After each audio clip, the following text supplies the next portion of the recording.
I mean, I don't know what our general viewers would do, but I would have a look. Bruce and I were just talking. Good afternoon, good morning, good evening, wherever you might be in the world. We were just talking about overhead joints, and if you're coming to a manned airfield, what you would do. And I sort of said that if I was heading somewhere and I hadn't managed to make comms with anyone, but I knew it was okay to turn up because I'd booked in advance, and I would have spoken to somebody on the phone beforehand, who probably would have told me what to do. But I would definitely join overhead and have a look. Especially an uncontrolled airfield, that doesn't have a tower, doesn't have any, and it's in a rural environment where there could be stock, fences break, cattle get through stock. There could be stock on the thing, and especially on an airfield which is often used for non-aviation events such as drag racing and driver training, when there's going to be vehicles and people on the runway.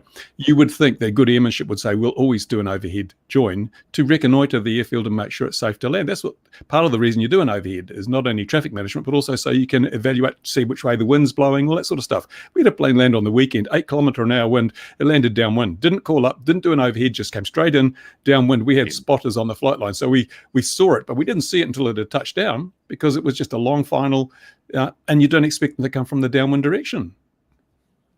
That's insane. That's actually that's really and I generally am the most unsafe person in the room. I know that,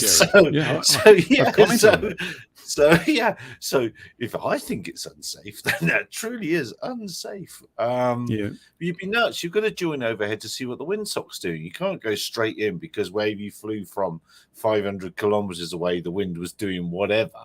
It's not necessarily a lookout. He's coming late because you can come late when you're apprentice to the stars. Rev B says, Gab, we got rid of the apprentice. Now he's appointed to the stars. He feels these Zeppelin drivers, they're everywhere, aren't they? These Zeppelins, yeah, exactly. Yeah. Oh, the humanity. And then there's Mark. Oh, was it you flying that airship, Mark, that you told us we couldn't tell anyone it was you? Now you can, yes. So you've not got the gig again then? That's it. They've given you the hoof. Well, there was the UK part, I think, is finished, and there was two people flying. So there's me and Phil. And when Phil couldn't do certain dates, I took over. Yeah, well done. I mean, it looked good. It did look like a horrible thing to try and fly. It did look like it was very poorly designed because his arse hung backwards. But other than that, it was weird to fly. So, because in the daytime, about 2:00, you can fill this thing with helium and air. And then you'll see a G it, so it's quite nice. And it flies around. You get your eye in on the stadium. All stadiums are different, so you get your eye in. And then it'll sit for a few hours. It will leak helium. It just does. So now you see your G settings are now out the window. So everything you've done is now out the window. The room's filled up with people. It's now got warm. Everything you've done beforehand is now irrelevant. And now you have to go and fly it inside a stadium, above people and inside a stadium. And it's like, oh, for God's sake. And I would say a heli flyer, it works well for you. If you're not a heli flyer, it works against you for sure. Yeah, I've flown. Hang on a minute.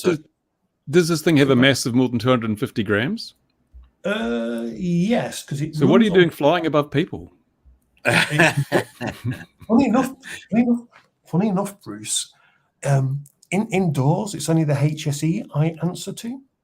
Not in is it Australia that's going for indoor flight? Yeah, I think Aussie indoors doesn't count. You can I think you can fly FPV indoors, but there's all sorts of countries are funny like that. Apparently, if you're indoors, you're immune to things falling on you.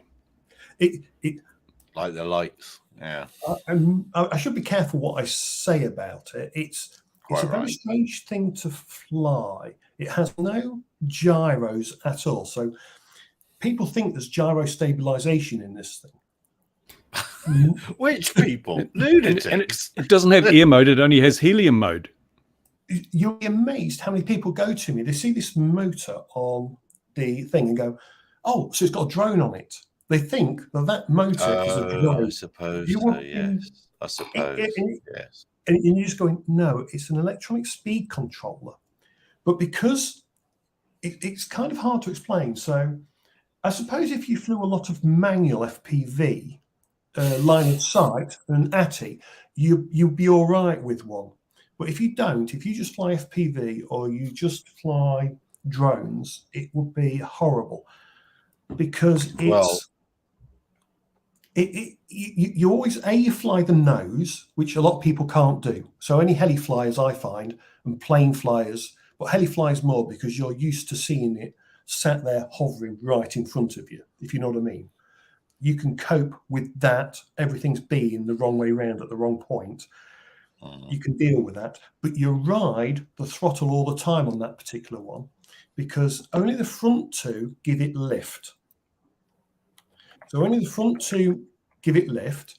Now, those front two that give it lift are also, you tilt them forwards to go forwards and backwards to go backwards.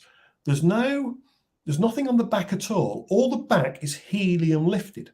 The back end is done on the yaw. So when you kick it, it's the rudder kick. So you're kicking it round left and right on the back end.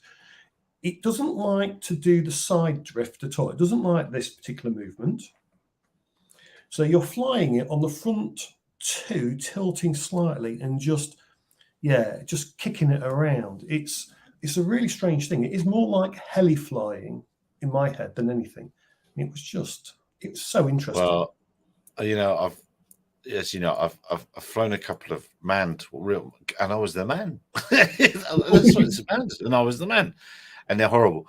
They're horrible. Well, they're not horrible. They're fun, but they are a whole host of things, extra things that happen that won't happen if you're flying a helicopter or an airplane. And so every time I see them announced as the next drone delivery or the next manned great big thing, I just think, yeah, okay. Because if you get any wind, I mean, you're indoors. If you get any wind behind the things, you've had it. They're off. If you're trying to contain them on the ground because you want to get on or off them, or you want to load something, and you get some wind, then you are not in the game anymore. You are no longer part of the procedure. So it's a very different, but they're lovely. They're lovely things. I wish they would come back. I wish I could fly from Africa to Europe on an airship and fly low over the savannah. Long live the R101? Was it the British R101? Was that the big R101 was the one that went in France, and the R100 was the one that, so the two sheds at Cardington were built, one for the R100, because airships live in sheds, they don't live in hangars. One was built for the R100 and one was built for the R101. And exactly like everything that happens now in all walks of life, if the government gets behind a project, that was the R101, that's the one you're going to have. The R100 flew very well and flew all the way to Canada and back, tickety-boo, home in time for tea and medals. But the government wanted the R101 and they overloaded it and boffed it in France. But yeah, so even back then you can apply. If the government gets behind something, then I'm waiting for supersonic airships. That's the future of air transport. The supersonic that boom thing came back again recently, didn't it go away and then it's come back into being? People are going to try and make it happen again. I think so. But the thing the important thing I wanted to talk about was just come back to the airfield at Bruce's place. Now, the tower, are they really going to be that petty that they're going to get rid of the tower for a threepence worth of scrap metal? Yeah, they rather than letting other people spend their money to maintain it, they would rather spend. They estimate $5,000 to knock it down. Although I plan to change that. I don't think the media's done a story on this, and I think there's an election this year at our local government level, and I think a lot of the councillors, that little brief window when they're all actually doing their jobs, so to try and get re-elected, I think we'll take advantage of that and convince them that this would be folly, because they've just announced they're spending $500,000 to rebrand the district to attract visitors. and to raise the profile. And I'm thinking, well, why, if this is so important and we've got something that does it already, why are you knocking it down? And if you don't think the tower's important, why are you spending $500,000 to try and achieve the same results that the tower achieves now? It's just local politics. They're just idiots. Well, but your airfield is. I mean, I would never have heard of Tokoroa if it wasn't for your YouTube channel and the airfield. Which, let me just say, it is your YouTube channel, but it kind of is in a lot of ways because it's grounded in it or parked in it and part of it. I don't know. In New Zealand, how many are there? Many bigger YouTubers than yourself in New Zealand? There must be a few, but not. There are, but they tend to be young people doing social media. Like the TikTok generation, that sort of thing. And some of the YouTube channels. But the thing is that tower has been seen more than any other part of the district for the last 16 years, and they're constantly spending huge amounts of public money trying to raise the profile of the district. Yet I'm already doing that far more successfully than they could ever have done. And they always discount the value of the airfield. I mean, the airfield's mismanaged, not managed. The tower is worthless, as they say, with no positive outcomes. And the thing I loved the best was the long bows they drew. It could be a gathering place for antisocial gatherings. Well, that's an oxymoron for a start, because if you got people gathering, it's social, isn't it? How can you have an antisocial gathering? Who wrote this report? But then we know that's you lot anyway, isn't it? It's us. Yes, we're popular. We're famous for that. We know you are the antisocial gathering. We are. And they talk about vandalism. And I just did some research. And in 2014, there was $200,000 worth of vandalism in the district. Which included someone that came along and ripped all the flowers out of the garden in front of the council buildings. And then just in 2020, they were complaining there was $20,000 worth of vandalism. Toilets were damaged and parks and reserves were trashed and people drove across sports grounds. During that 20-year period, there's not been one case of vandalism on the tower. Yet apparently it's at risk. But didn't those nasty people repaint it and tidy it up? Yes. Wasn't that's that right. Those vandals came in and did that? Put a coat that of was paint on it? vandalism, because the airport manager of the time said, if anyone dares touch that tower or try and repaint it, we will charge you with vandalism. If you try and maintain this building, we'll charge you with vandalism. And we did, but we blamed it on the mayor. We thanked the mayor for repainting the tower. And if you give them a bouquet and say, thank you so much, they just stand back and go, oh, it was nothing. It's like, but when did they stop manning the tower?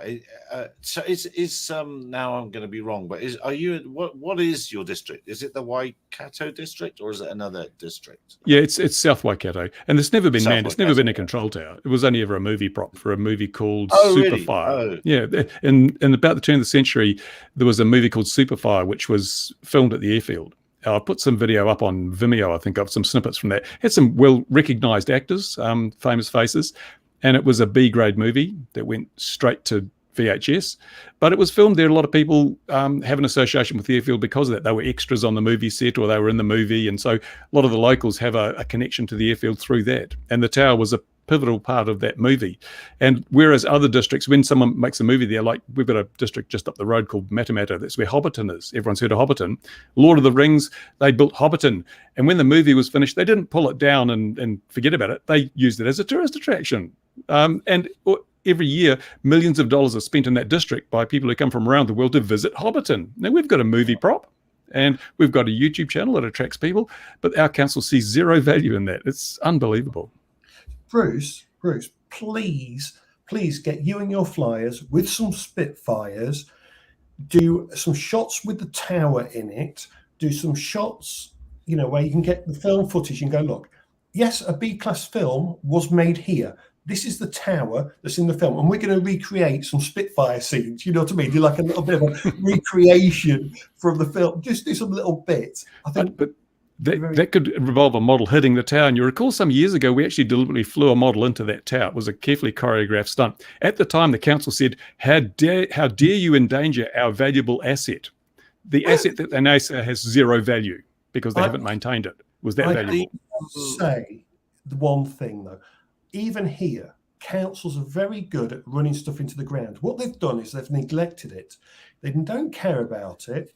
It's just something that's an annoyance to them to a degree. The best thing they can do is they've let it run it into the ground, like all councils do, all buildings. They don't maintain them, don't look after them, and then they get rid of them because they go, oh, look, it's decrepit now and it's fallen to bits. We need to get rid of this. You're describing me here. Yeah. Sorry, Bruce. And it's typical around the UK. It's a horrendous problem, but I'm sad to see that, you've said, look, we'll take it on. We can do this and we'll look after it. And it could become something, like you say, of a bit of a tourist attraction. Why not? And it's just... Of course, they paint themselves into a corner there because they've said it is worthless, it has no value. I have offered to buy it off them for $1. Yeah, exactly. Yep, I've offered them $1. Yeah. So they've got a choice. Do we actually get $1 for this worthless structure, or do we spend $5,000 of public money pulling it down? I mean, it's a no-brainer which one you choose. Yeah, but they'll probably choose the pull it down one. But could you get your local cell phone supplier to put a tower on top of it, for extra comms? Or well, my plan, my strategy here is it's a great tower for FPV because you've got a very big line of sight from that tower, and also you get wonderful coverage when your goggles and everything, you're standing up there with your goggles on. It's fantastic FPV coverage.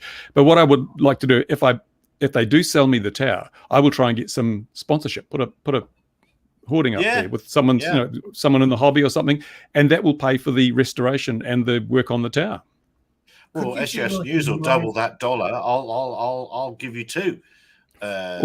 Which ones? Where do I get a better value for? New Zealand or Australian or American ones? I wonder which is the cheapest dollar for me at the moment. Well, I'll double it. $2. Well, the interesting thing is I've heard through the back door that if they do decide to sell it to me for $1, it'll come on the condition that I bring it up to their safety standards within a year. Right.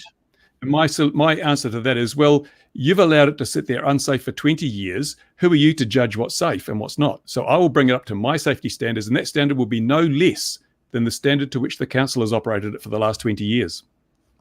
But surely that's just a matter of knowing a grown-up that can sign off the bit of, not to say you're going to do it dodgily, but there would be a standard, and I'm sure you have enough YouTube followers that would chip in to get it to that point. And that but I'm very much aware that there is a lot of personalities involved in this whole thing, and they would like to sell it to me and then produce some unattainable standard of safety that couldn't be attained. And then, so I'm going to nip that in the bud and say, I will maintain it to the same level of safety that you guys have. And you can't expect me to do more because you're the safety experts, aren't you? But then if this standard was pulled out of the rabbit hat from somewhere, then you could say, all right, well, what about the council building in town? Does that comply to, exactly? And why is the standard now suddenly applicable when for 20 years you haven't implemented it? I just use they set the benchmark. I'll reach their benchmark, and that's as far as I'll go. Of course, it will be kept safe because we don't want people hurting themselves. But the whole thing here is that this has been a thorn in their side for 20 years. Sell it to me for $1, the problem goes away. But why is it? But I don't understand why it's a thorn in their side. Why is it a thorn in their side? What have they done? Well, because it helps. There's a lot of sentiment within council that I'm a guy who's got too much of a profile in the district. I promote the district. I do all these things, and I don't make any money out of any of this. I do it because I want to improve the prospects of the district and just promote the hobby and things.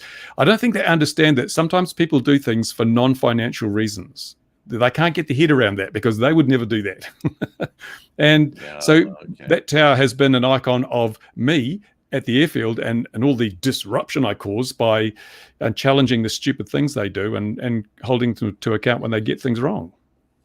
It's almost like you get people to 3D print or create a thing, have a video, how to create your own tower, and then put it in Photoshops. Somebody all around did the that. World where, oh, did they? I set up a Facebook page, Save the Tower Facebook page. Someone built a scale model of the tower. It's really good. There's a picture on the Facebook page.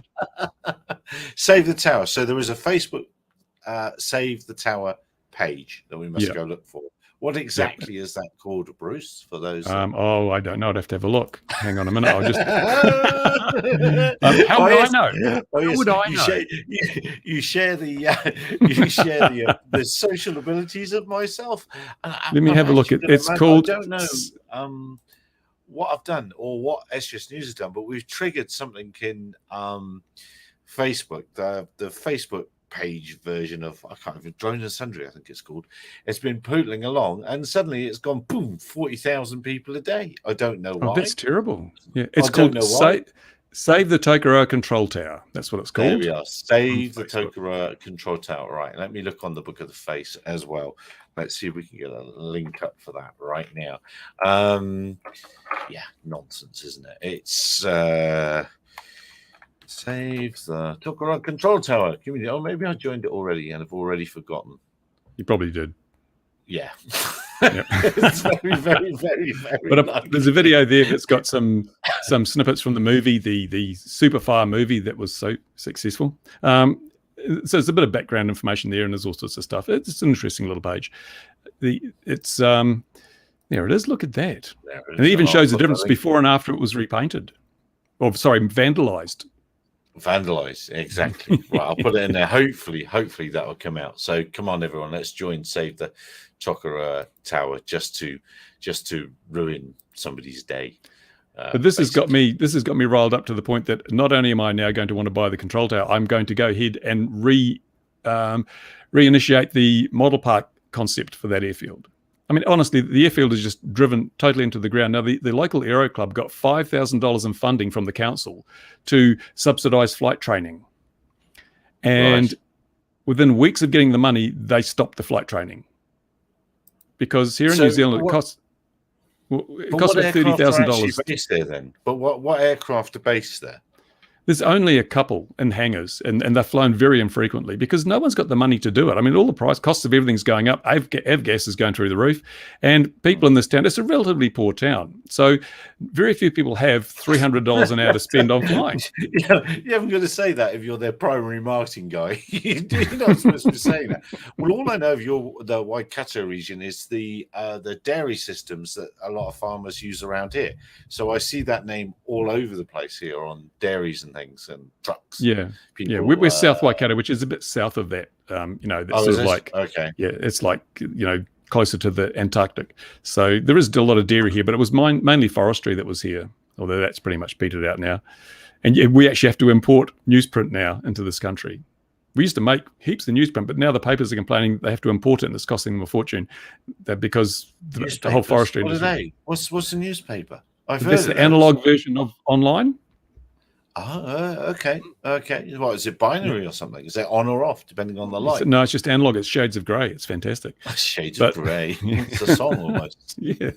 So it's so I'm going to go here with the Model Park initiative again because we need to use this. It's a $2 million resource. That the silly thing is, being an airfield, there's 15,000 people in the town, and there's less than 6 that can legally use the $2 million resource because it's an airfield.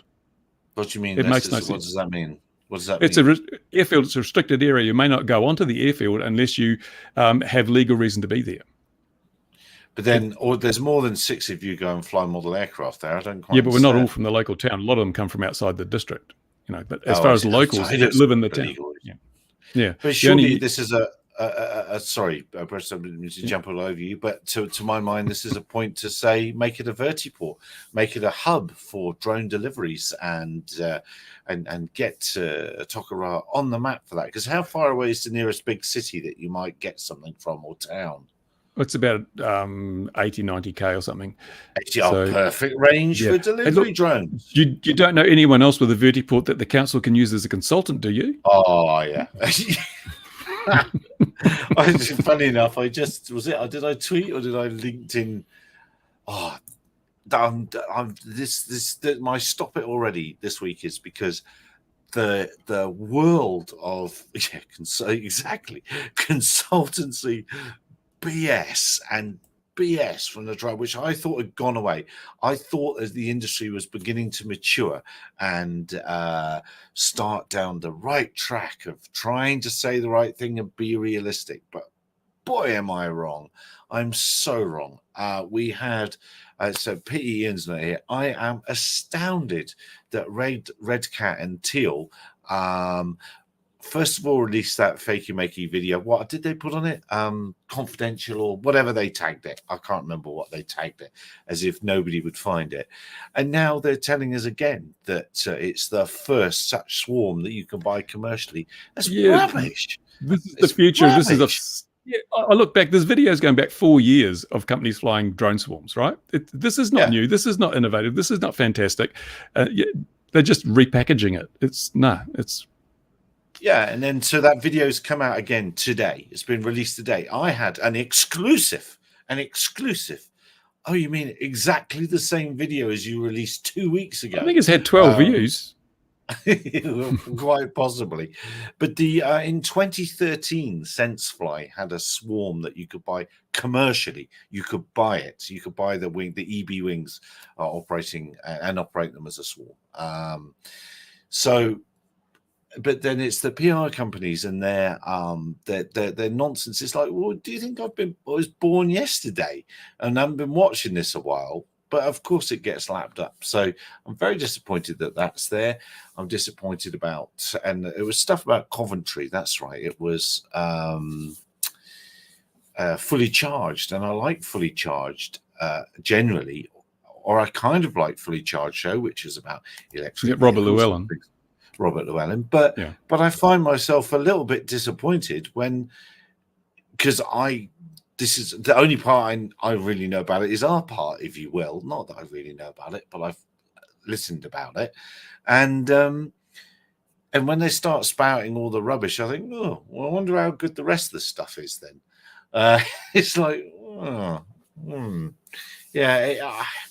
so they're going about Coventry, and Coventry is just a shed.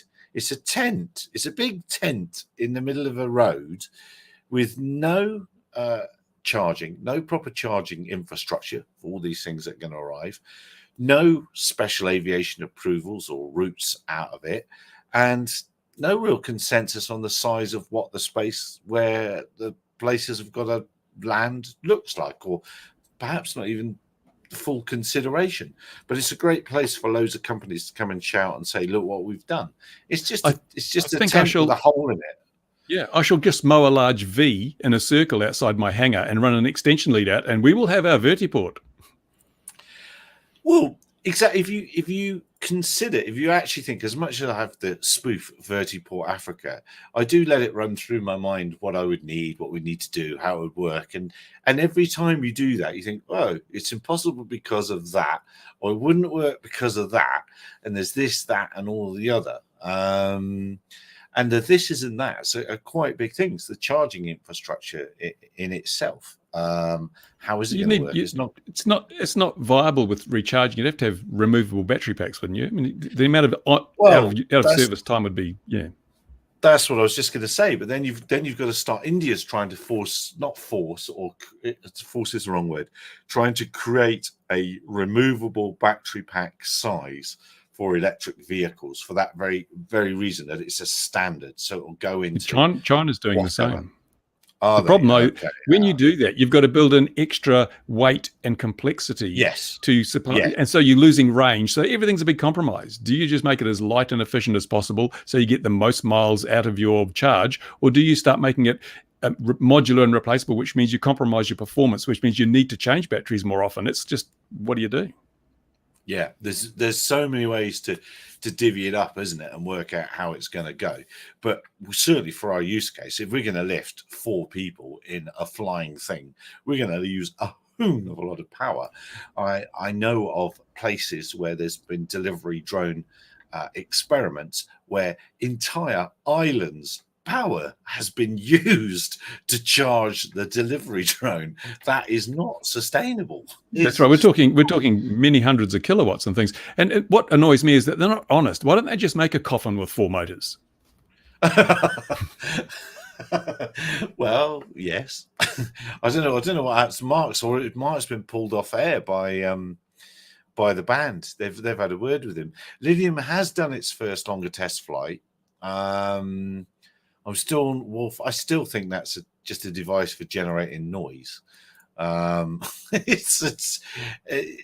have, but they didn't show a full transition, I think, yet, and they didn't show the full transition going and by that I mean other than just transitioning into forward flight and coming back again, but they didn't show it long enough to show how efficient it was in forward flight. They're many years off, and Michael saying that's why Gulf Formula E Racing was looking forward to seeing their pit stops and battery stops, but they pulled into the pit and changed cars. Yeah, it's look, I'm not dissing.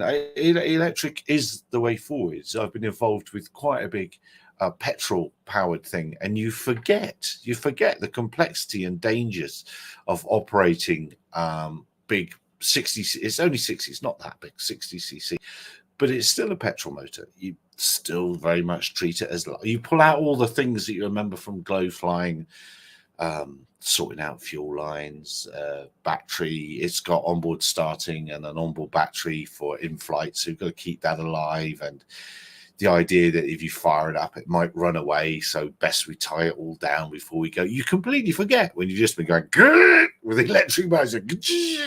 Well, look, it works. It just either it works or it doesn't work, does it? So that's pretty cool in a lot of ways. So I get electric, but in remote places it gets a lot harder. Okay, we can have solar and stuff like that, but then all of that gets stolen and becomes not a. Oh, I am in full rant mode, aren't I? But it's to a big solar power in a remote place in Africa becomes a security issue. To keep it there, it becomes more expensive to keep. If they can't keep the safe. petrol in the pipelines, how are they going to keep the infrastructure in a remote vertiport? Well, it's just going to go down the road. It's going to get turned into when they did those lovely things in to the Lake Victoria Challenge, and he had that famous architect, very Sir whatever he was, design all these things out of wood, and it looked amazing. It was amazing buildings, and it's like, I said to him, mate, that's a container and a bit of shade cloth is what you need. You don't need all this. And if you make it as lovely as that and out of all these lovely things, it will be going down the road before you can say, where did my building go? Because people will have it all the way. I'm in super rant mode. So why don't we switch to ethanol instead of electric? Because the net energy of ethanol is less than the energy required to create it in most cases. Well, and it's funny, isn't it, how the world suddenly has gone, oh, hydrogen, maybe that's not such a good idea after all. No. Yeah, but it's being said. A lot of people have said it, but now it's being said in the general press. And the UK is spending £22 billion updating the gas lines so they can take hydrogen. Okay, well, we can do that. Then what happens? I don't know. I have no idea if you can buy a hydrogen stove or a hydrogen central heating system. I have no idea. But the worry with hydrogen is it has, and like a domestic environment, it's such a wide stoichiometric ratio that it explodes with wildly, from as little as 2% to 98% ratio of hydrogen to air, you'll get an explosion. Yeah. Whereas things like methane and LP, propane and that, the range is much narrower, so it's harder to get an explosion out of those gases. It is. And 6% is the ideal, I believe, for hydrogen and for sort of propane's sort of down in that range as well, and that's why. Well, no, it doesn't, says Michael, and it's the same as well, that's why here we are, here goes the ban, but that's why in that Glasgow airport attack the guy oversaturated the car so it wouldn't blow up. There was too much propane in it. So we had that stuff 80 years ago. Fuel the tank. I think everyone go home and charge his car. Yeah, that's exactly right, Type. Yeah, I'm not anti-electric. I am not anti-electric. You just can't say we're going to have 20 man-carrying big vehicles can rock up a place and operate in and out of it. Well, hang on a minute. Look at the Cybertruck. That's going really well. That's fantastic. It's more economic than diesel. It's got massive range. It's available in 2019. What could possibly go wrong? Was that supposed to be 2019? It was available. Yeah, I think so. Yeah, I think so. They were, it's ready to go. He's saying, I think it was 2019. They were supposed to be shipping them out the door, and the Cybertruck. When was that? That was 2019 as well, I think, or 2017 or something. Yeah, there's a lot of promise, but we've got to realize the technology isn't really there. I'd buy a Tesla tomorrow because it's got adequate range and it's going to have an adequate battery life. It's fine. But when we're looking about aviation, the demands are far greater when it comes to the energy density and the ability to turn it around quickly, and we're just not there yet. I think we are there in, let's just, I used to say sub 100 kilo payloads. I'll say sub 150 now. Let's say 150, I think it can be done. And that's starting to be useful amounts of stuff. But you're still going to struggle to beat, if it's local and very local within a town, you're definitely going to struggle to beat a 16-year-old on a push bike. Yeah, you're still not commercially. Maybe you may be able to do it, but just because you can do it doesn't mean it's economically viable to do it. That downtime is the killer. If you've got to spend half an hour charging your batteries, and for a 10-minute delivery, then the amount of use you can get out of that piece of capital is much lower than something that's fueled with petrol or something like that. It's just, and ultimately it's the bottom line. It's the dollars. People won't do it if they can't make money out of it. Yeah, Wolf saying, I did sound very anti-electric. I'm not anti-electric at all. It's just we have to electrify stuff and fast and change the way we do a lot of stuff. But trouble is, it brings out all the that's on the way. Exactly. Yeah, all the snake oil merchants. I've been seeing stuff. Where I was struggling to get. We're going to have wireless EV recharging. As you drive down the road, the coils in the road will recharge your EV. The losses involved in that stuff is phenomenal. We don't have the energy to burn to do that. And what I see, EVs are going to become part of a far more holistic solution. You'll go to work. When you get to work, you'll go into the parking garage, you'll plug your EV in, and it will be charged from the solar panels on the roof. So when you go home, you've got nearly a full battery, and then you'll plug that into your house, and it will help power your house to cater for the evening load that the whole grid's placed on. Then once everyone goes to bed, you'll get a bit more charge back into your battery. It'll be part of an energy storage system, because the big problem we've got with things like photovoltaic and wind is they are not continuous. And overnight, we need batteries to store that energy for when we need it. And that's where the EV comes in. Everyone will have a 60 kilowatt battery with wheels on it. And that's going to be the true strength of an electric vehicle. Well, Michael's saying at the field, you still can't beat smoke and noise from your model. Yes and no. Because my electrics usually catch fire. Well, yeah, that's true. But I do get you. I completely get you. But that's exactly the same argument as when you go to a show and the traction engine's there, or you go and ride in a steam train. It's very cool. But you also can't beat the on and off of your electric powered model aircraft. Ron used to be the major producer of smoke and noise, but he's given up the tobacco now, and after his operation he's still recovering, so we have to use something else. That's why Tim was out on the weekend. Oh, Michael's so over these electric foamies. Yeah, there's some nice peanut scale stuff and things like that. I mean, yeah, but some people are allergic to peanuts. Anaphylactic shock. True. That's true. Yeah, no.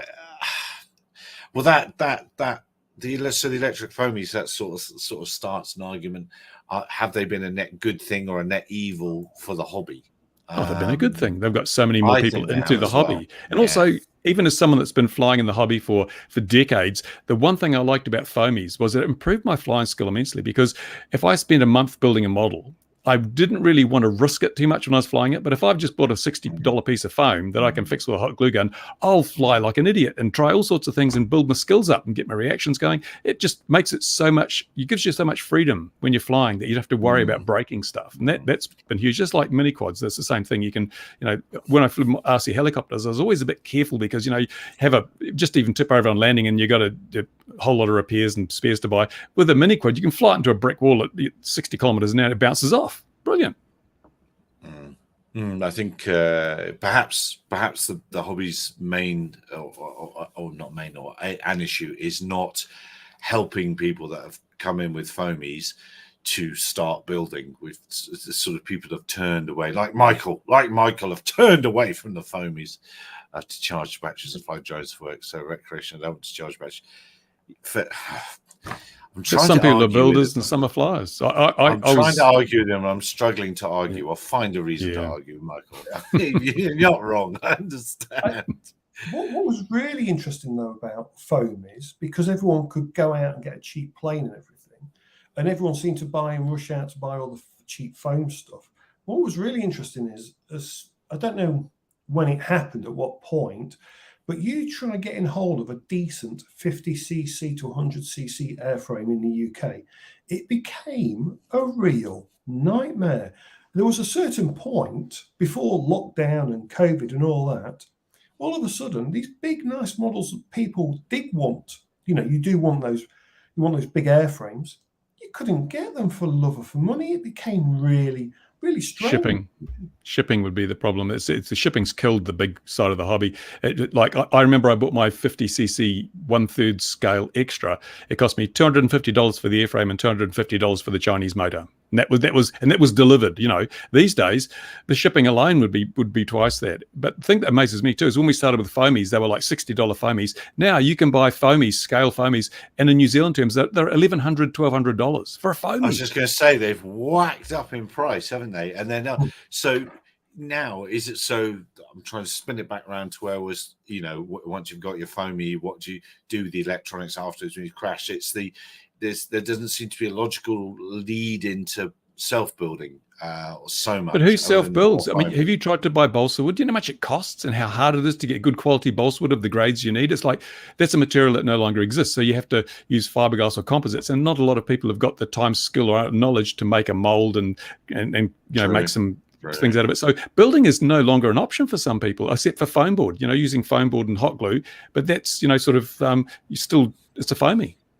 Yeah, that's a bit meh. To me, the drop in performance from it is a bit meh. It's okay. Wolf saying foam increased endurance for beginners to stand hobby. It's true. They probably have been a net positive. And it's safer. It doesn't hurt so much when you get hit. True, yeah. I don't know, because when I first started out, I didn't start out when you could only buy a balsa kit. I actually started as the almost ready to fly. I started like in the late 90s, so the almost ready to fly stuff was kind of out. You could buy a wing that was covered, glue the wing halves together. I'm not a builder, right? Can't be doing with that twaddle. Even gluing the finning and getting it. Burn the witch. This is heresy. That's heresy. Even gluing what? Even gluing the tail wing together and getting it square was like tail wing. You see, you're not a builder, yeah. Yeah, putting the tail in, and gluing it all in place, and then the wing at the back and everything. Doing all that, right? Hated it. I would have rather buy someone that had built the plane and then I just buy that, because I know I can fly that. I know putting it together is not the best idea. I knew my limitations. I do find it's bizarre though that now people think, oh, foam will last longer. I'm sorry, I've seen planes that have taken their complete wing has disappeared, and there's been the entire aircraft's cracked or whatever, and you see it reappear like a month later at the club, and it's like, but didn't you smash that? And they go, oh, it's the same plane, and you go, how? Well, see what Bill does at airfield. Yeah, Bill just one tiny. All you got left is this little tiny piece of foam. Next weekend, it's back to a full-size plane again. Yeah. Yeah, he is excellent at doing that. But balsa planes can be a bit like Trigger's broom. If you don't know what I'm talking about, dear overseas viewer, most of you on YouTube, hello, not YouTube, Facebook, just look for Trigger's broom. Balsa airplanes can be very like Trigger's broom. And balsa gets very, very sodden when you run a nitro motor. That's, I think, why my nitros fall out, because glow plug engines and foam, not a good match. Tim's done it, but still not a good match. They tend to come apart and get so the foam gets one speed Tim. Yeah, he put a nitro motor on one of his. Surely none of his airframes last long enough to not long enough to get soggy. No, surely not.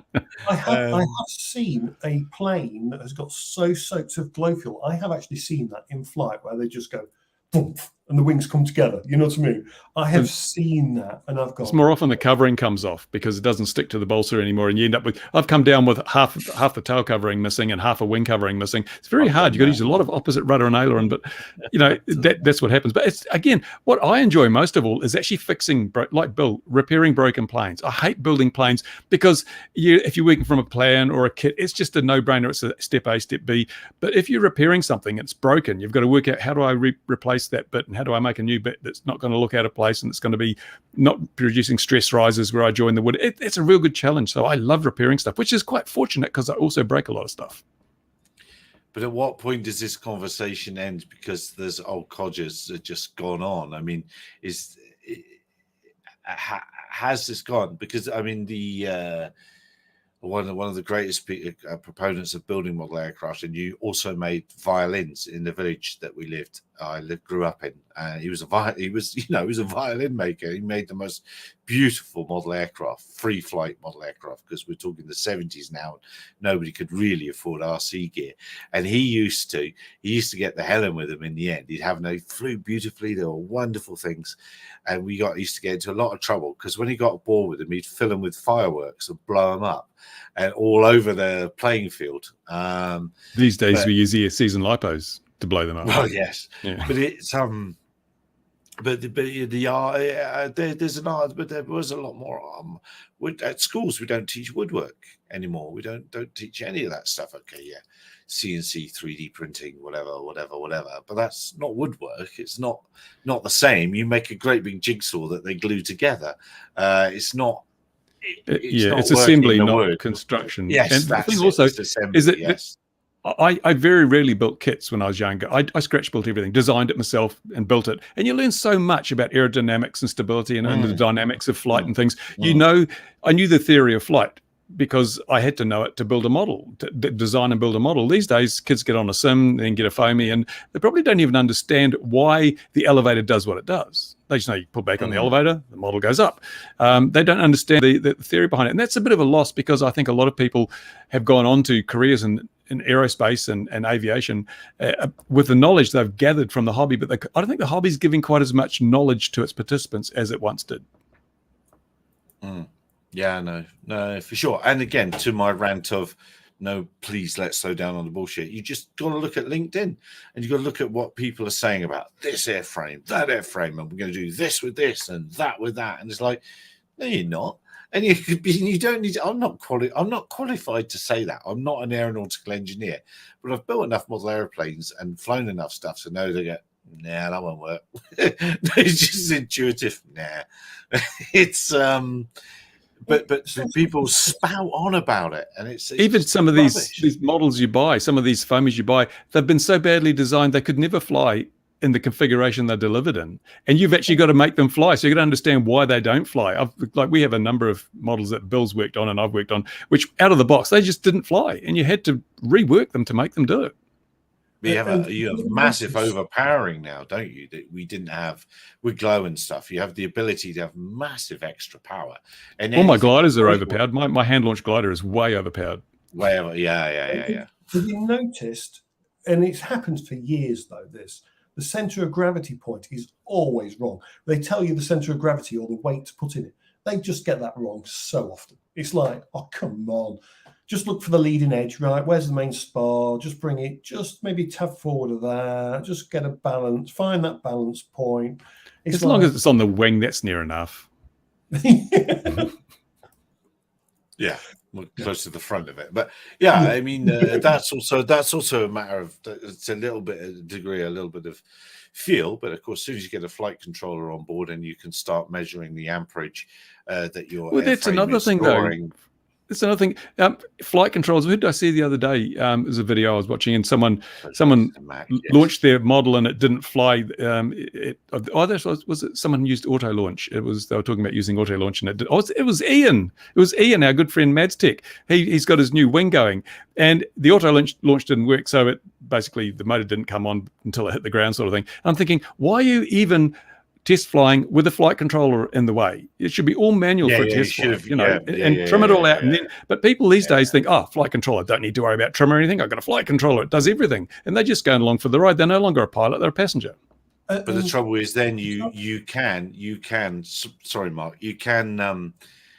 It will mask a lot of aerodynamic issues, and you might Boeing 737 MAX 8. Well, not only does it mask all the issues, it also, a lot of people now, when they put the autopilot in, they set it up for FWB flight mode. Right. So that even the throttle is set.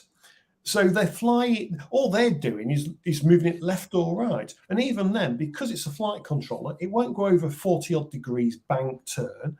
How dull and boring are these people? Look, right, take out your flight controller crap, right? You don't need it. Have it manually wired in, test the CG, put it in the air, and then take it for a little dance in the sky. It deserves to be able to loop. It deserves to be able to roll. It deserves to be free, not limited by bloody flight control that can't do squat.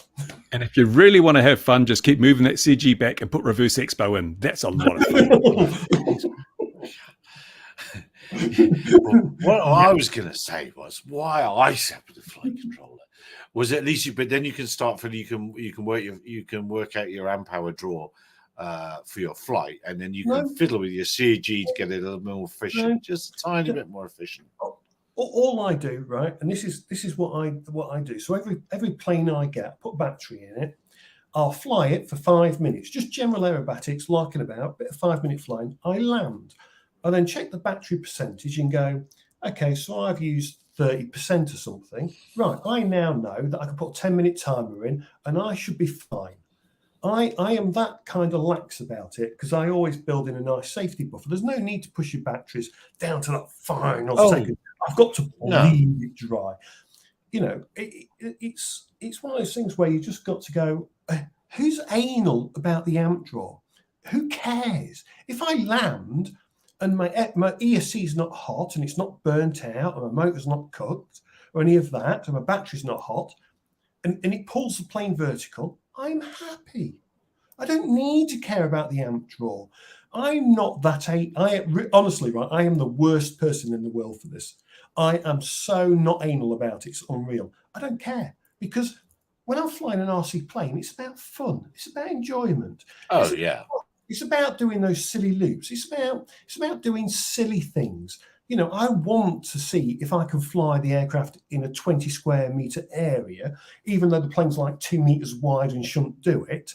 You know, I just want to try stupid things. And I haven't flown a pure model aircraft now for forever for fun. Sadly, I haven't. I've just flown stuff that have to go and do a job of work. Much like you might as well get a simulator.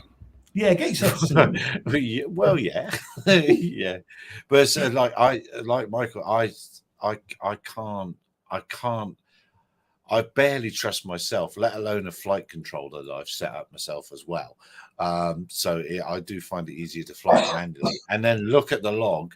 And then my sort of test flight procedure is if it flies, little cheer, hooray! I didn't crash it yet.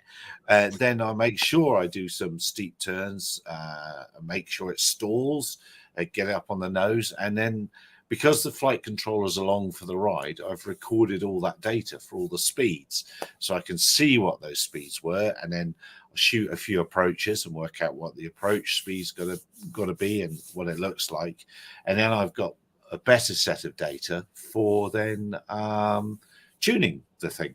So that's what I do. So this is how bad I am. So take the Believer, right, which you've flown, Gary. Right? Beautiful machine, right? Mine is completely untuned. Mine is out of the box orange cube setup, right? Shake to throw works.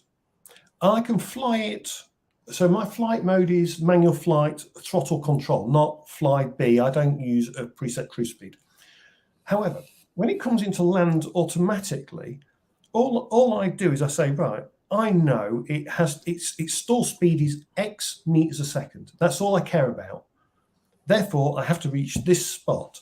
And I just calculate the rough turning area I need to get it to where I want it. I don't worry about anything. I'm terrible. I am the worst person ever. I really am. I'd agree with it. You are. Yeah. It was a function of how many times you want to use the airframe, though, isn't it? Yeah, if you want Can to you use it them lots again? and lots, Can you use them again? No one tells me these things. Yeah. I'm still on the first one, and I have got 3 of them. There's one more made up, and there's a second one in a box for spares. The first one still isn't good. Yeah, they are great things. They are really well. When we did our test flying for the Believer, we had a bit of a sketchy takeoff. But remember, here's my excuse. I've got to come up with an excuse, haven't I? We are at 5,000 feet here, and it was hot, so that doesn't help. But we were on our first test day. We were at auto lands and auto takeoffs, which was amazing after 2 flights. Yeah, attitude when you know you're yes, it varies on the plane's attitude. You've got to play.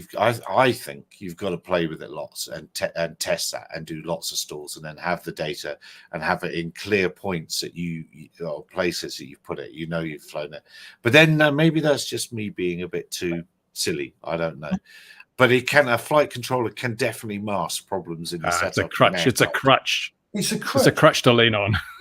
Yeah. So here was my takeaway from flying the Believer. So I was flying the Believer like manual. I'm going to say manual, but it's not. It's a stabilized flight mode because no such thing as manual when a flight controller's in there. So I was. If you switch it off. No, well, okay. I didn't. It was probably a stabilized mode, but I had throttle control.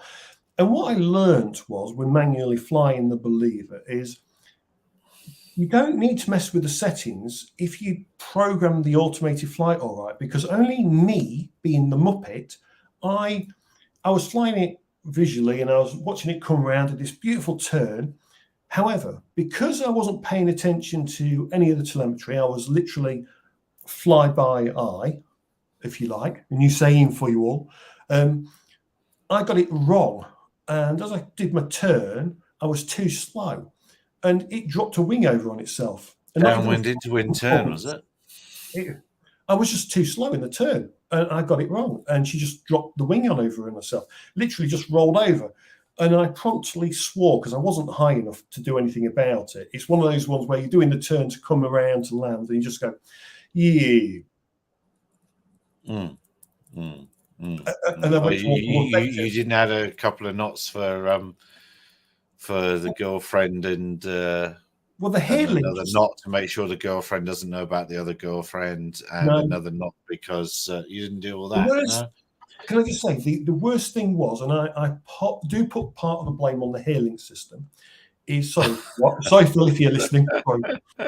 So the hair link is atrocious I find for the throttle setting. If you know what I mean, it's not like a proper transmitter. And when you're flying with the hair link, you just got to be aware that is completely different to how you fly with what I call a proper transmitter.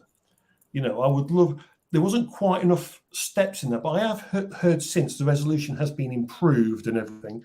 So mine's on the old settings. So I blame all the old settings, by the way, just so Phil's happy. I don't want him to come and beat me with it. That's crazy. Throttle is a primary flight control. You need a good resolution on throttle. Throttle controls your altitude. Tim does on and off. The YouTube I mean, 3-position switch at least. 3-position switch, exactly. Since we upgraded to a 3-position switch, this flying is precise. How much? I can't do the maths. How much does that increase the resolution of Tim's flight? It's quite a dramatic increase in resolution there. Having said that, he only uses the 2 end positions, but the third one's there if he needs it. Yeah, no, I think there's loads of ways to skin a cat. Let's face it, most people that are coming into the drone world, because we're in a drone talking about model aircraft flying, haven't got a clue. What amazes me though, what amazes me is that people with flight controls have artificial horizon on. What is that about with FPV? Why do you need? There's a real horizon there, and if you can't see that horizon, you're not at a very good flying attitude. And if you've got fog or mist, which is the only time I can think, or if you're in cloud, the only time you need that artificial horizon, then you're not visual on a sight, and we'll say you're breaking the rules. You just flick the return to launch switch. So can I ask you two guys something then? Because you've both flown helicopters, you've both flown drones, you both fly RC planes. do you have the ratchet on the left throttle on, or do you take it out, or do you leave it in? Never have a ratchet. Never have it. I Never always have it. have I need far, Always because have I used to fly a lot of 3D, and even on mini quads and things. Throttle is a primary control. It's the performance of your throttle resolution and precision is very, very important. Yeah, and you're always between that ratchet point, aren't you? You're looking for that. I'm not paying for 4,096 steps. I need to have it ruined by a ratchet that's got 28. No, I just used a ratchet. I've used a few without, but it amazes me how many people, plane flyers especially, have to have the ratchet in. It just astounds me how many can't fly without it. All heli flyers will rip it out straight away. It's the first thing they do. They're literally, that transmitter's that's coming out no matter what. A plane flyer seems to need that. Right. I picked up a radio the other day that had ratchet on the throttle, but that's because we have a mouse problem. I just brushed it off. Oh. Yeah. Michael's suggesting that apparently you could have it on the right hand side. I believe that on my elevator. Work of the devil. On your elevator. That's right. On the elevator. Yeah, that's right. The throttle elevator combined control. Yes. Actually, having said that, I mean, with the Parkinson's, I find that I really don't like strong springs in my gimbals, because the more I have to push, the more I shake. So I like transmitters that really light springs. It's very hard to find gimbals that will center properly with very light spring pressures. And I was almost thinking I might try taking the springs out and see if I can fly with that, because my sticks are never at center anyway when I'm having fun. They're always at one end of the bloody limit or the other. Do I need to have a stick that centers? You've got a ratchet in the toolbox. So I'm all right. In a survey, in a jetty. Oh yeah, you're showing off now, Michael. A jetty's only for boats, isn't it? Is it? Oh yeah. Quite so. Jetty is a tray that you want when you need somewhere to put your drink while you're flying. Yeah, the accessory list for jetties, coffee maker and small TV set, cup holder. Yeah. That's fantastic. You got to wear that full body harness though. Yeah, it's how I think the only one did the Falcon 8 have a jetty? I can't remember. I think that might be the only one that I've actually flown. Might have been the Falcon 8, or it could have been a multiplex, but it's definitely the only tray radio flown, and it definitely was so intimidating that I didn't really want to touch anything on it. Because if you're gonna have a tray radio, you want a button on top of the sticks for the guns. If you're going to be doing this sort of thing. Oh, absolutely. They do have buttons on top of the sticks, don't they? I can't remember what. Do they? You have to be a pincher then, because otherwise when you just put your thumb on it would be... Actually, who remembers the old single stick radios that had a twisty knob for the rudder on the stick? Had one stick with a knob. That was great. That seems so intuitive to me. Not old enough. What? I can't remember what those were. Futaba did one, did now. Kraft did some. Kraft, was it? Yeah. Yeah. Only if you have thumb finger. Jetty provides buttons on the sticks. Yeah, that's what do they do, Michael? What do they do? Depends on what they do, doesn't it?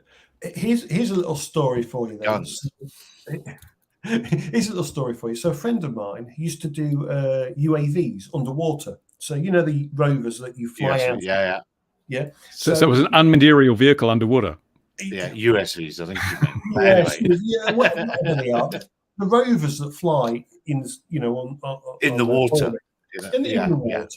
So he goes out for his first ever job, and he's on the oil rig, or they're on the ship, and they're doing this thing, and he's got to launch out. So you always fly out, and then when they bring it back in, they fly it into the cage.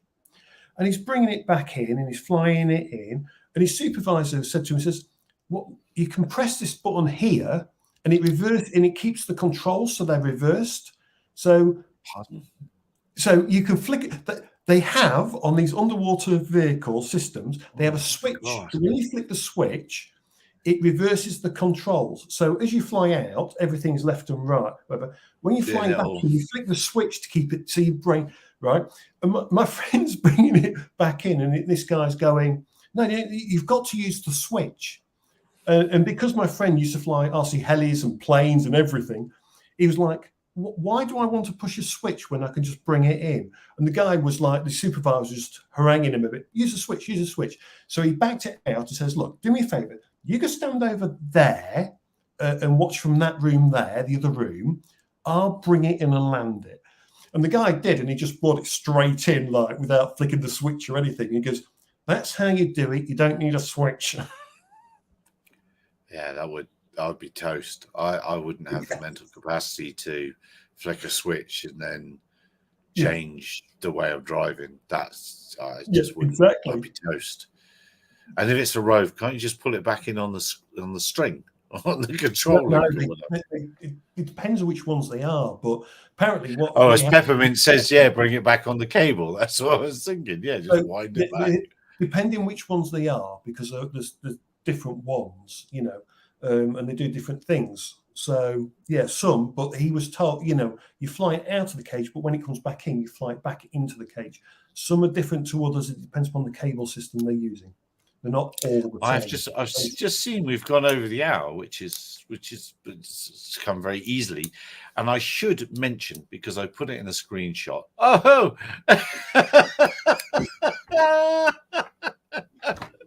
and with that. You get, navigation. Oh, actually, before I talk about what I want to talk about then, which is the screenshot of the taser drone that I used, which is another thing that annoyed me. What was it? We haven't spoken about the air navigator. What's the air navigator bit, Bruce? The Civil Aviation in New Zealand is doing a review of air navigation services. And so they're putting it out to consultation, public, and you can guarantee it's going to include a UAS of some kind, probably the one that is run as a joint venture with Civil Aviation by AirShare, which they're trying to sell to the world. I bet you there's going to be a requirement to use AirShare for drones as part of the new air navigation, and this person won't be doing it. I still don't understand it. The Michael's did mention next month's drone was doing BVLOS at night. So does that matter to the flight? It's always BVLOS at night. You can't see them in the dark. But that's one of the things I need to write about. Actually, is BV. There's a lot of consultants again in this multifaceted world of BS that's come up in the last month, all banging on about BVLOS. I will put good money down that there's not a single successful commercial drone operation in the world that is not already flying BVLOS routinely anyway. And very sadly, and safely, but very sadly, because that's not being recorded, we're not seeing official safety data on everybody that's doing it. I can't believe that, because there'd be bodies everywhere.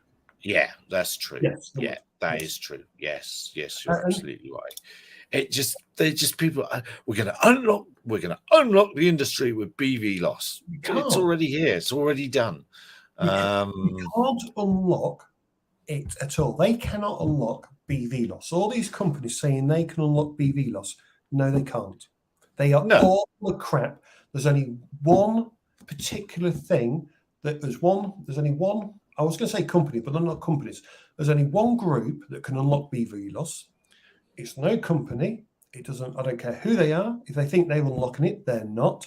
There's only one group of people that do, and that is the National Aviation Authorities. No one else can do it, only them. So anyone that bangs on about this, that, and the other, they're all full of twaddle.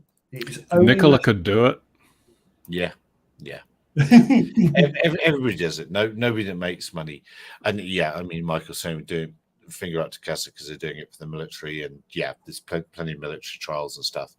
But come on, let's be fair. Most fixed wing surveys, they might not go 100 kilometers outside of BVLOS or 15 kilometers, but they'll go 1 kilometer out of true BVLOS. I don't believe. How crazy is it that CASA won't let people fly FPV in their own backyard because it's too dangerous without getting all the... But they'll let a bunch of military grunts fly FPV with much larger drones beyond visual line of sight. Why are we letting people with less skill do the more dangerous things? Here's a really funny thing. Yeah. Here's a really funny thing. I can't mention any company names. So in the UK, a company that I know of wanted to do some flying, and they wanted to go beyond visual line of sight in CA restricted airspace. in restricted military airspace. So it's fully restricted, but they have permission to be there. Everything's kind of like that. The CA would not let civilian pilots at all do BVLOS drone flying. They would only acknowledge if they were military pilots, would they be allowed to do it without any kind of OSC.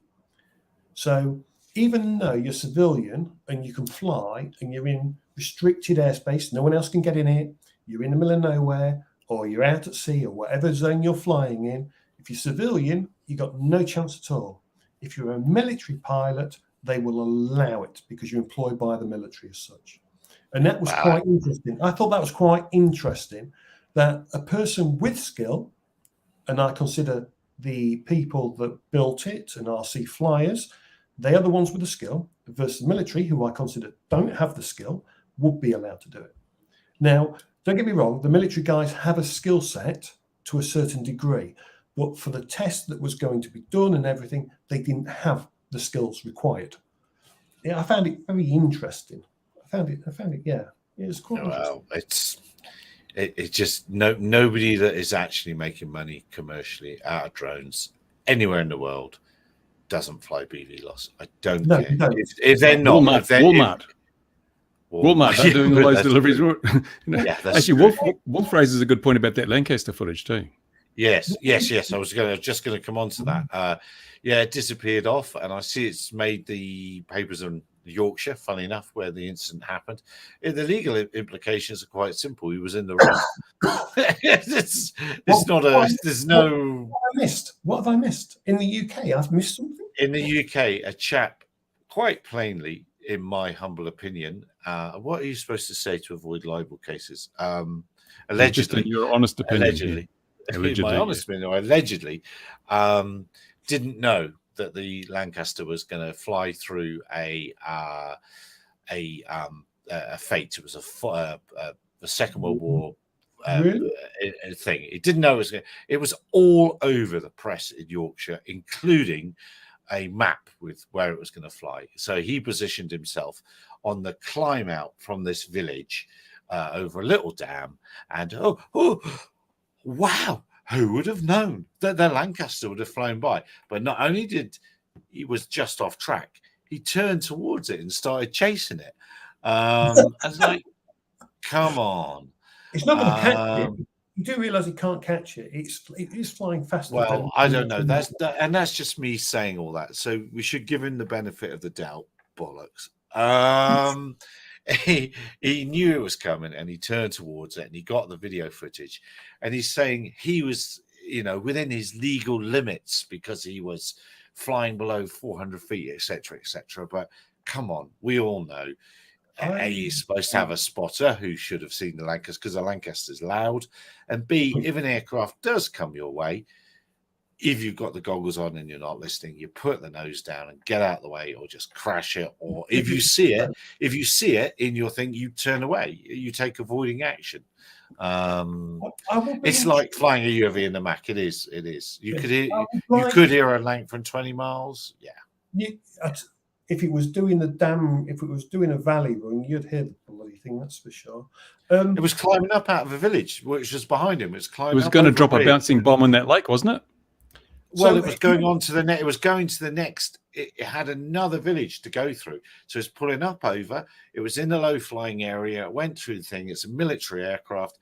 In the right circumstances, he's actually a military aircraft cleared down to 75 feet. That wouldn't have been the right circumstance, but he was certainly cleared down to 250 feet. That's a given. He was cleared down to 250 feet. Sorry, I'm a bit angry about this. But if you want to see a video, Bruce has got what's your video called, Bruce? I put a video up where you took it down, didn't you? I took it down because it served a purpose. I wanted to see the community react to this, and the community condemned it without exception. Everyone said, this is terrible. And it was good to see the self-policing of the community. But as soon as that was achieved, the guy took the original video down, the community had expressed their outrage. I took my video down because I didn't want to leave that evidence there for the media. The CIA will already have copies of it, but the media, we didn't want to have this floating around because we know when they get some footage, oh, big story, you know, drone attempts to shoot down Lancaster bomber over small British village. We didn't need that. But I'm a bit disappointed that Sean has decided to go for the clicks and put the footage back up again. And because what he's doing, we've already done it. We already did it with my video. We condemned it. We looked at it and said this should not be done and convinced the guy to pull the footage. Now, Sean has resurrected the footage and put it back up. And he's only enticing the media to go and revisit the whole thing and to write more stories about it, which is not good for the hobby. It's not. And those village fates would have had no camera. There was a no camera. It was all there. Everything was there. The whole, it was all. It was so as an airman, if we want to class ourselves as airmen, we should have not allowed to use that word. You're not allowed to use that. Oh, word. not air, whatever we are now, air people. Yeah, I see what you mean now, Wolf, about him bringing it back up. I hadn't twigged that. I didn't realise he'd done that. I think he can use all the footage now. I think on the YouTube, it's not only 5 seconds, is it, Bruce? You can use loads. If it's fair use, you're adding significant value to it. But again, the YouTube doesn't decide what's fair use. If the person filed a copyright complaint, then he'd get a strike unless he went to court and challenged it. It's very murky. YouTube is just like those drone videos, those drone ads are still running after all the complaints. There's a little button that says you can, do you want people to sample your content? Yeah, that's only for shorts though, and that's for audio for shorts. No, it's not for it. Yeah. It's just pure. It's just the whole thing is for the original guy, given the benefit of the doubt, it came. If it flew by, you shouldn't have turned towards it. No, but you should have known. As a reasonable flyer, you are expected to know. You can't just say I was below 400 feet, therefore the naughty RAF plane was in my airspace, because I'm all that matters. But every regulator says that unmanned aircraft always give way to manned aircraft. That's the bottom line. Doesn't matter what any other rule says. Bottom line, you were always going to be in the wrong. You yield all the time. Yeah. It's like there's a hot air balloon there. That hot air balloon, am I going to yield to it? Yes, I am. The thing I found outrageous in the original video is he says he hoped that the Lancaster pilots had seen it and waved or something like that. And I'm thinking, no, you better hope they didn't see it. I'm certain they will have seen it, and I'm certain they will have deemed it no threat and continued. How close was it? It's hard to tell because it was a wide-angle camera, but I know when I'm chasing stuff, full-size aircraft included, you are always a lot closer than it looks in the camera because the camera is very wide angle, so everything looks a long way away. The thing was very clear. If he was flying at below 400 feet, as he says, he had a very wide-angled lens on because it looked higher than 400 feet to me. You see, what annoys me as well is about this, right? Because I've not seen it, but obviously from what you two are saying, it's like this is bad. But also, these people, don't they realise that the aircraft, the zoom, it has a zoom, right? If you're flying, say it's a Mini 2 he's flying, because he's going to say it's sub 250 grams, therefore, or whatever. Does he not realise he has a zoom? He can be further enough away, right? You can be further enough back to get nice photos and videos. If he wants to be a clever dick and say, I didn't know, oh, look what just appeared, and he wanted to do it, but not chase the aircraft and not get anywhere near it, because let's face it, you could do the shot, but without even getting close to it, you can use your zoom. I mean, wow. It was a fixed wing. It was a foamy though. And the thing is also, even if that did happen, he shouldn't have put it up on YouTube. So sorry, he did it with an FPV plane? Yeah. Oh, in that case, then throw the book at fixed him. wing. Yeah. Well, the community did. The community gave him a real bollocking and he took the video down. I'm very disappointed that Sean has decided to resurrect it. Sean says, the media's already got it, but I haven't seen it in the Daily Mail, but I bet it will be now. I've seen it in Yorkshire-based papers. I've seen that. Yeah, Yorkshire, but it hasn't been gone very wide apart from that. So I'd try and keep a lid on this. We've done a good job as a community. We've dealt with the issue. It doesn't need to go through the mainstream media, through Daily Mail and anything else that might see Sean's video and think, oh, here's a good public interest story. We should have kept the lid on this. We dealt with it. We don't want it being brought up again. I'm disappointed that Sean is, because my video that I originally put up got about 9,000 views in just a few hours. I could have kept it up and made a lot of money, but I chose not to because I think it's important to protect the hobby, not just to make money out of clicks on YouTube videos. Oh, that's where I'm going wrong, man. I'm away. I go away for 2 weeks. Let's see what happens. Was that a plea bargain or what?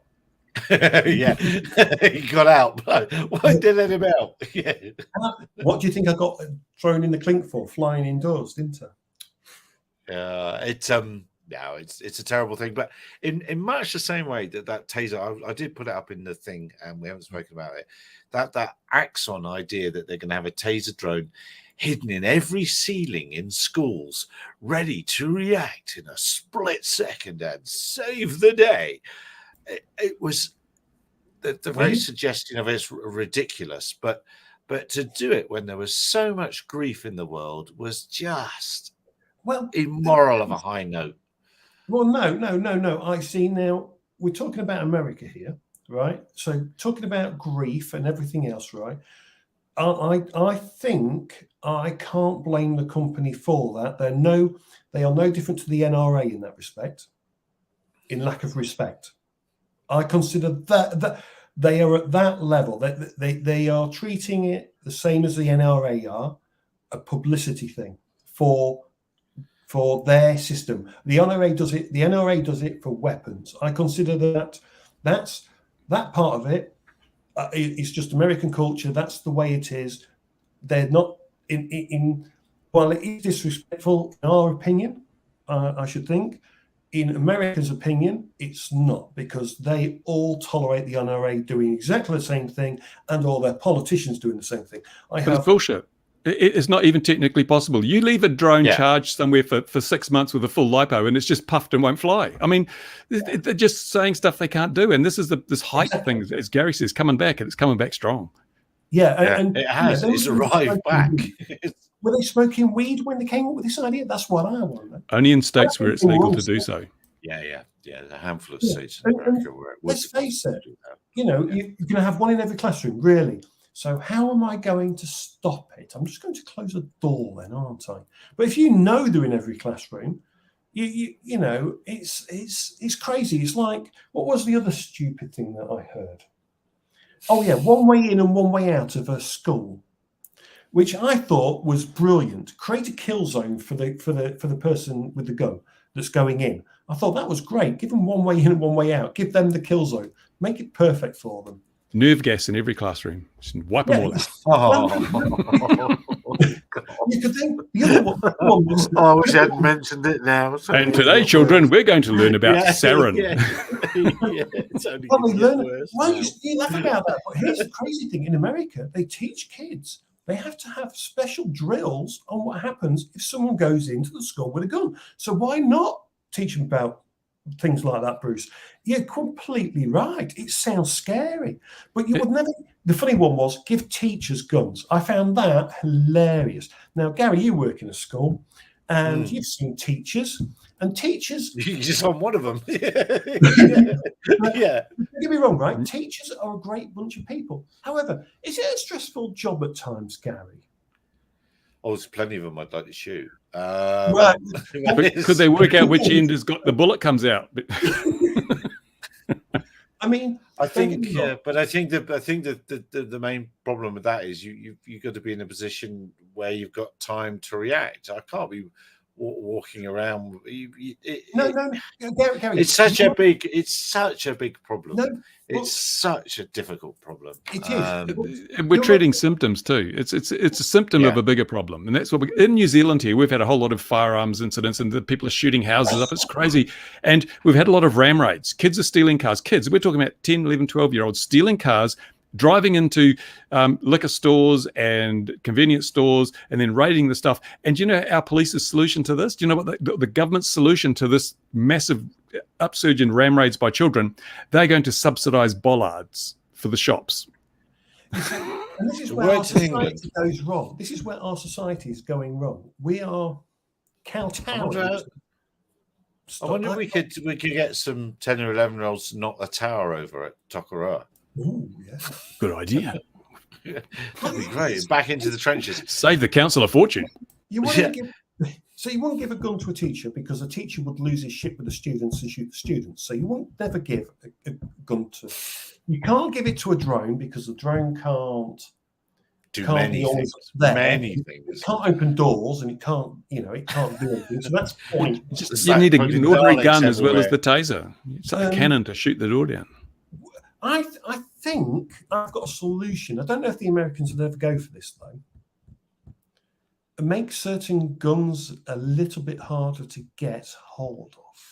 It's not going to work either. That's what they've done in New Zealand. They said, "Oh, we had an atrocity, so we're going to get everyone to surrender their semi-automatic weapons." Right, so all semi-automatic rifles in New Zealand had to be handed in, and the government said, "Now you're safe." But we're not, because the criminals didn't hand their semi-automatic rifles in, and all the shootings we're seeing now are only the criminals have guns. So the public is defenseless, and the police, what they've done is they've basically said, "Oh, we can't get the gun." And good example, just excuse my confusion, but if as a licensed firearms owner, the police can come into my house at any time of the day or night without a search warrant and check for guns. If I didn't have if I wasn't a licensed firearms owner, they couldn't come into my house. So if I was an illegal gun owner, they couldn't just knock on the door and come in. They'd have to get a search warrant. So I've got fewer rights than the criminals. Hang on a minute. Hang on. What's that like? That's a bit like. Hang on. If I was a model aircraft flyer and I had some sort of licensing scheme that then identified me as a model aircraft flyer, if there was an incident near my house, I don't know, somewhere like Gatwick, perhaps the police would come and knock at my door because I was a registered owner of one of those very devices. I don't know. Even if you're a barrister.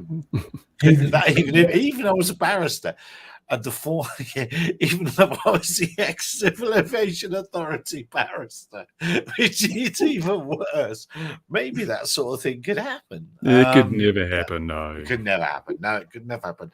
And I was trying to bring that back because Wolf said any updates about the most famous airport, Gatwick. There's been loads. The police are... No, I can't. I can say that there have been loads of freedom of information requests that the police are falling over themselves not to answer. They're finding many, many, many, many ways not to answer them. I think, stick my neck out. I think, well, I'll stick it out a long way. In the next 5 years, I think less, we're going to find out what happened. I think it was very close now. What's really very close. What like you say, the police are using every tactic they can now to avoid answering the questions. They are digging themselves into a hole that they cannot escape from. They really are going down rabbit holes, and it's quite clear now that Gatwick was also used to change policy around sub 250 gram drone. There was definitely something dodgy that went on at Gatwick, which was probably ransomware. We can, I would say, probably say that with a lot of certainty now. That was the more likely issue. The drone was thrown in there to shield the company so no one knows that it paid a ransomware, because it was the only way to get Gatwick back up and running. So I suspect they had to have a story, and the story that was easy is a drone, because that means there's no way to prove or disprove. They can hide the payment out to the ransomware people because it goes just into that 4-day loss, which is millions for Gatwick. And the purchase of all that counter-UAS equipment. Yes, and they can hide all these things in that 4-day loss. So the ransomware payout, the counter-UAS stuff they've got to buy, and all the horse crap that they can gets all thrown into that pot. And those numbers, of course, Gatwick will never break it down because they don't have to. That there won't be a thing that says £5 million went to these hackers over there.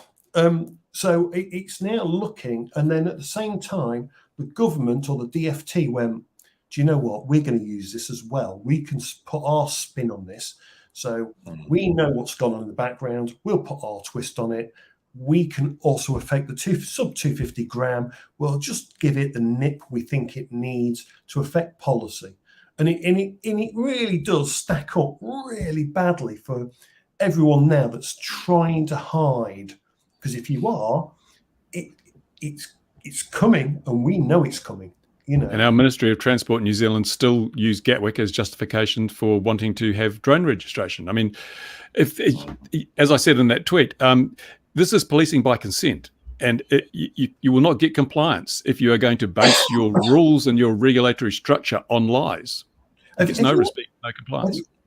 You ought to ask your National Aviation Authority. You might want to ask them, Bruce, at what point does ransomware payouts affect drone usage registration as per the UK during Gatwick 2018? Oh, they would just laugh. But one thing that needs when the old Ian Hudson deserves like a medal for his dogged persistence in stick poking into various places, and enough grown-ups now are coming to also look at the sticks and the people that he's pointing the sticks at. So he deserves a medal from the industry, and all the people, like all the counter UAS people, so really where I wanted, I'm not going to try and pull us into the same thing, like with the taser people, any company. So regardless of whatever your solution is going to be, you don't, to my mind, you don't leverage pain. You never you can say, okay, it's marketing, but I'm sorry, that doesn't wash. You've never worked at Camp Guantanamo, have you? No. Maybe I'm just too way naive. But to me, I predict with Gatwick, I predict that the truth will come out when enough people have died or retired that they can produce some scapegoats. Well, funny enough, there's a police officer that said there may not have been a drone. He retired rather early. Well, he was a sidestep for promotion, and as Wolf says, a couple that went off to prison. They did pay a price, and they got hardly any reward when they were awarded their compensation. There was hardly any money at all. 55 got out of the 255. So their solicitors took 200 grand. They got about 55 grand, which is a lot of money to them, but actually it's peanuts compared to. I would have ripped the press for all the slander they did to me. I would have gone for if I was them, I would have. It depends how much hassle they want, though, isn't it? That's the problem. Yeah, but the press is pretty skilled, alleged, and all this sort of stuff. They know how to frame it. But yeah, I forgot what I was going to say now. I hate getting old. It's terrible. I'll come back to you. Says Wolf saying Gatwick's a secret like an enigma after WW2. Wait 35. No, I think, and also you have to remember, Boris is if you don't know it, in the UK is or the Tory government want to get rid of 90,000 civil servants, which to me is a nuts idea. If you've got secrets various, and already some have come out, but if you say you don't want to be sacking the people that will drive donut companies and coffee companies to the wall. Here's the thing, right? 90,000. I don't know how big our civil service is. I don't know, but I'm willing to bet that if you went onto a jobs thing for Westminster, I'm willing to bet there's jobs up for grabs regardless for civil servants to go and work in government. Let's face it, if it's a political system, there has to be people that work there to come up with the BS rules that we all have to suffer from. It's like the EU's new charging system for phones. They've all now got to have the same thing come 2024, whatever it is. Because apparently, and this is funny, apparently the charger, so the USB charger that all devices plug into the wall, That has to be the same. I don't want to tell the EU how to suck eggs, but actually the plug doesn't matter. It's the cable that matters. So now they want it all to be the same cable, because we all throw away cables just like this all day long. Every time we buy a phone, we're always just throwing away cables, apparently. We never recycle them. We never send them back with the phone we just bought. We don't I weave them into baskets. Yeah, well, we just throw it all away. You know, we're just very wasteful. We don't. Lovely hat. Yeah, well, yeah, that is sort of e-waste that has to be addressed. But it's another thing that what right does a government have to tell a private corporation how to design their products? This is stepping on toes that they shouldn't be stepped. They got much bigger things to deal with. Get rid of all these problems causing people to get shot in the street and in schools. Deal with those issues. Don't worry about Apple. If people don't like having to use a non-USB connector, they can buy another phone. Yeah, they can. And let's face it, right? Does that mean now that even if it's contactless charging, a supplier has to put a pig in port on it because EU directive says so? The EU should not be faffing around with this. As Bruce says, it's our choice, right? If I went to buy a drone, right, and it fell out the sky every 5 minutes and it's got bad reviews, would I buy that drone? No, I wouldn't. Would I buy the one where it doesn't fall out the sky and 99.9% of the time, out of the millions sold, they all work flawlessly? Now, which one am I going to buy? Or the Hubsan. I'd like to buy an amazing 1,500 rand drone that's become available recently. Yes, Gary. Way to go. 1,500 rand. What's 1,500 rand? What's that? Oh, I think if in America, it's $1,500 US. If you're in New Zealand, it's $1,500 New Zealand dollars. If you're in America, I'm not sure what they said it is in yours, but I'm sure in the UK it's £1,500. I don't know. It's just that whole thing is getting so bad now. I saw a video on YouTube. Some guy runs a science channel and he does things, and someone's taken his face and dubbed over, called him something he's not, like an engineer, and dubbed over, and they're using it to sell some shoddy product. So he's complained to YouTube, and YouTube's not doing anything about it. Like YouTube, you're running the bloody ads. You've got the video. The video's been seen 3 million times because they've used the video as an ad before other videos, and it's just totally scammy, misrepresenting. The guy has complained to YouTube. They don't care. We're getting paid for the ads. We don't care. I can't believe, and yet they want to regulate plugs on phones, but they won't. The governments won't deal with this kind of scamming. Someone needs to take a class action suit against Google for conspiracy to defraud, because without Google's support, these people couldn't do that. Hang on a minute. Is this why Ian's not here?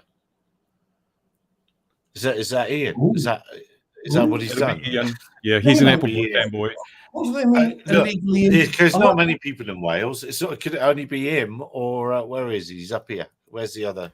And the ones in Wales, they're all down at Torchwood anyway. Peppermint, I think, is there. He's also in Wales. So it's either Ian or Peppermint. There's only two Welsh people we know. So it's one or t'other. It's got to be, surely. Surely.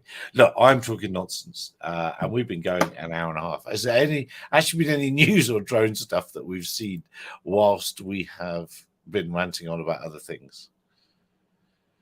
Ian's not here, so we can't know whatever the latest FPV receiver transmitter goggle. No, you see, Ian's getting quite popular. His live streams are very popular. His videos are getting popular. So I think he's just going to move on. He won't associate with us lowly lives. You know, terrible.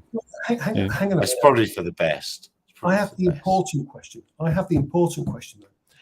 Who has Ian recently pissed off? Because every time he's doing well means that he's annoyed someone or he's had a rant at some company. He's now change that's happened that's made him famous. He's now so popular that people are paying him to piss them off because it gives them publicity. Shame, no, he's out working. I think Wolf's right. I think it was Tech Ingredients. Tech Ingredients, I think, was the crowd I was thinking of that they were complaining. Yeah, getting no traction. I must look. I don't know that. New DJI goggles apparently a budget. No, Googles. They're Googles, mate. Don't confuse that with goggles. Okay. The wife wants to buy some gurgles for the children. We're going to get 2 of them. We've got a cage and everything. Yeah. No, I'm sorry. That's very rude of me, Droid. Sorry. Right. With that, going once, going twice. I think that's it for this week. Thank you very much, everybody. Look after yourselves wherever you are in the world. We'll see you again same time, same back channel, as they say. Take care. Look after yourselves, everyone. Cheers, boys. Thanks. Bye-bye.